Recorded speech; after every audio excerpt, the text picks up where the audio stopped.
Agree ka ba sa akin kapag sinabi ko na ang bagong Lord design na ito ang pinakamagandang Lord na ginawa ni MLBB? Ang dami ding nagre-request na paltan na yung pangalan ng Elemental Lord. So dahil babae na ito ngayon, baka naman pwedeng gawin na nating Lordess ang pangalan nito.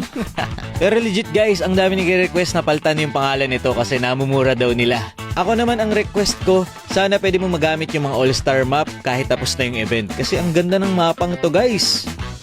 Solid tong paparating na all-star event, lalo na yung Tidal Treasure Hunt. Maraming skin ang pwede mong makuha dito. Kapag nag-participate ka sa event, pwede kang manalo ng skin, diamonds at totoong gold. Tapos madali lang makasali sa mga event. Pag naglalaro ka, pwede kang makakuha ng coins kapag na-take down yung turtle. O kaya naman, nakuha nyo yung Elemental Lord.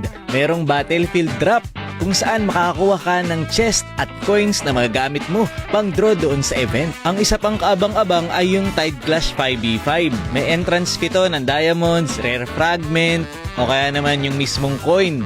Bale 5v5 to, tapos kapag nanalo ka sa game, may makukuha kang premyo. Pwedeng treasure hunt coin, vanguard coin, o kaya naman diamonds. Paldo dito yung malalakas mag-ML. Siguradong maglalaro nito para may pang-draw. Sa April 30 na mag-i-start yung ibang event guys, kaya naman abangan na natin.